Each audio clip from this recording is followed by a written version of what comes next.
Japan में आपको कोई एक लड़का नजर नहीं आएगा जो रोड पर थूके। 95 इयर्स का कोई बूढ़ा इंसान जापान में कोई चीज खा लिया और उसके हाथ में ट्रैश है, वो 20 किलोमीटर ट्रैवल करेगा बस में बैठकर, लेकिन उस ट्रैश को कभी फेंकेगा नहीं रोड पर। आज हमारे देश में हम दीवारों पर गुटखा खाकर ऐसा थूकते हैं, जो एमएफ हुसैन कभी गुजरे वो शर्मा जाए कि कैसी पेंटिंग कर दी है। वैली के सड़कों पर सारे स्कूल्स के बच्चे चल रहे हैं और हाथ में कुछ खाने की चीज है, वो खाकर फेंक दे रहे हैं। और अगर कोई नहीं फेंक रहा है तो वो बिरला ओपन माइंड स्कूल्स के बच्चे होने चाहिए। इसीलिए मैं बच्चों से अक्सर कहता हूं कि आप एक हाथ में किताब यानी स्कूल का बैग और एक हाथ में टीचर का हाथ आप पकड़ लें तो आप कल के ग्लोबल लीडर्स बनने वाले हैं। इनमें से कोई नेल्सन मंडेला निकलेगा, कोई अब्राहम लिंकन निकलेगा, कोई डॉक्टर एपीजे कलाम निकलेगा, कोई महात्मा गांधी निकलेगा, कोई मौलाना अबुल कलाम आजाद निकलेगा इंशाअल्लाह। इतने सारे बच्चे रोजाना स्कूल को जाते हैं इंडिया में और अक्रॉस द ग्लोब, सुबह सुबह सर्दियों में जाकर। अब ये जब स्कूल जाते हैं इन्हें मालूम ही नहीं होता है, अगर पूछें कि बेटा आप स्कूल क्यों जा रहे हो, they can not answer, just to gain knowledge, बस इतना ही बोलते हैं। ऑब्जेक्टिव्स का मालूम होना बहुत जरूरी है। जापान अगर जाएं, जापान में छोटे छोटे ये जो किड्स हैं, ग्रेड 1 ग्रेड 2 के बच्चे होते हैं, ये किड्स से टीचर्स जापान में टॉयलेट साफ करवाते हैं। टीचर भी साफ करती है, बच्चे भी साफ करते हैं।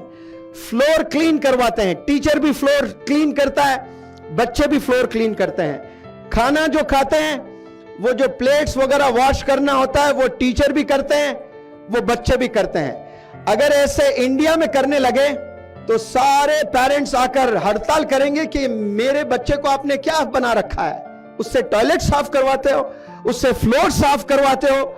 नीटनेस और क्लीनलीनेस पर पहले 2 साल किताबें नहीं होते बच्चों के हाथ में, मैनर्स सिखाते हैं, वैल्यूज सिखाते हैं, डिसिप्लिन सिखाते हैं। जापान में आपको कोई एक लड़का नजर नहीं आएगा जो रोड पर थूके।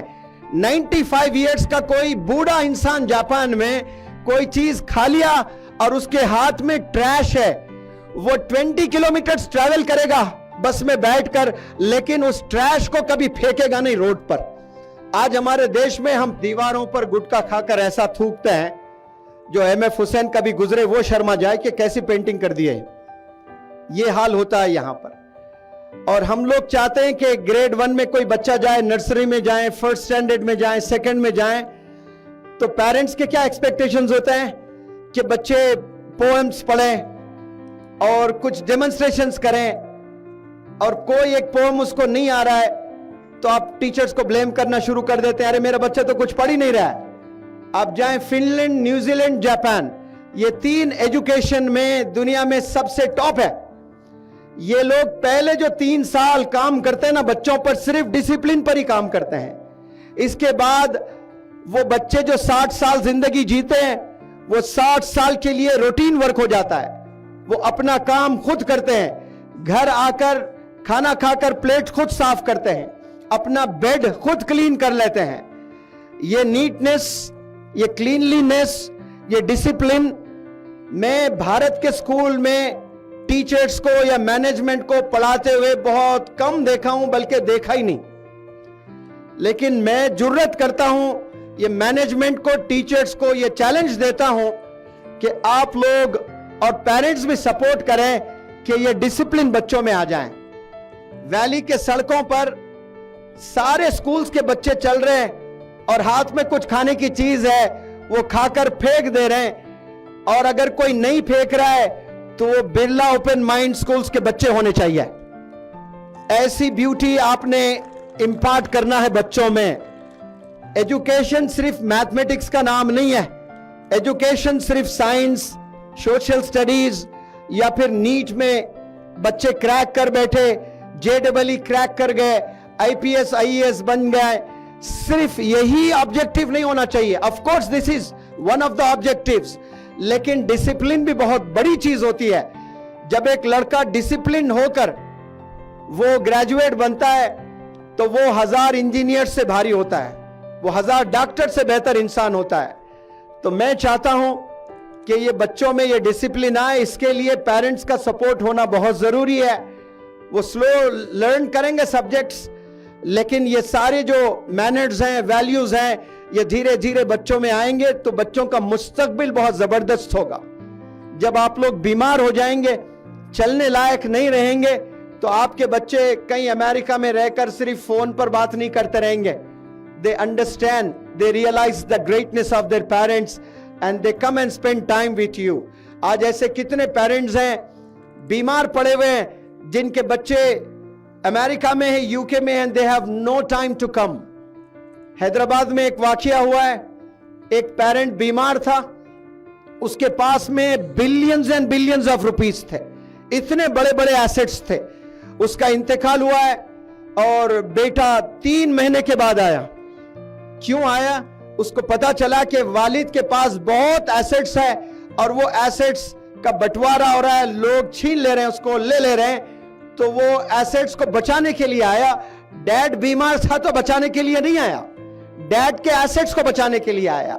अब वो अगर अमेरिका में बिलियनियर भी है, वो नासा में भी काम करता है, तो कोई बड़ा काम नहीं करता है। क्यों?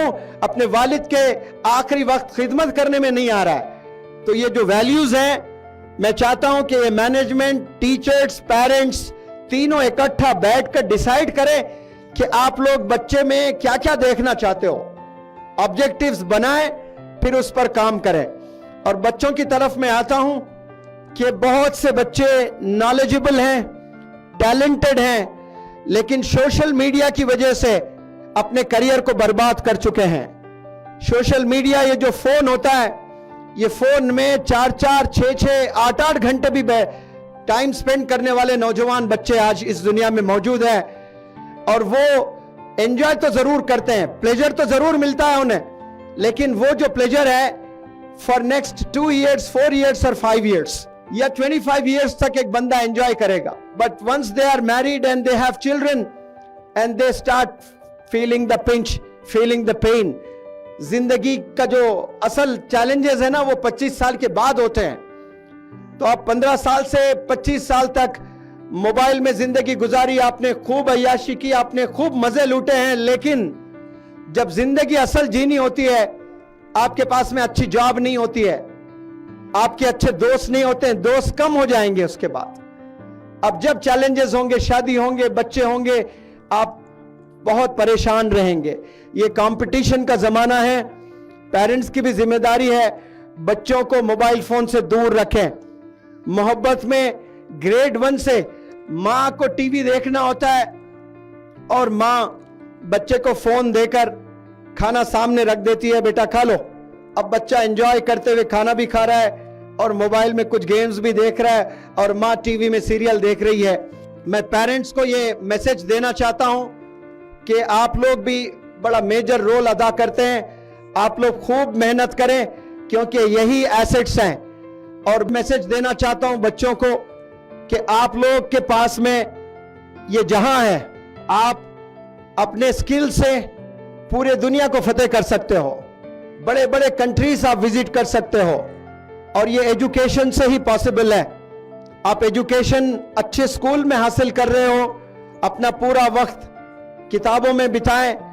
इसीलिए मैं बच्चों से अक्सर कहता हूं कि आप एक हाथ में किताब यानी स्कूल का बैग और एक हाथ में टीचर का हाथ आप पकड़ लें, तो आप कल के ग्लोबल लीडर्स बनने वाले हैं। इनमें से कोई नेल्सन मंडेला निकलेगा, कोई अब्राहम लिंकन निकलेगा, कोई डॉक्टर एपीजे कलाम निकलेगा, कोई महात्मा गांधी निकलेगा, कोई मौलाना अबुल कलाम आजाद निकलेगा इंशाअल्लाह।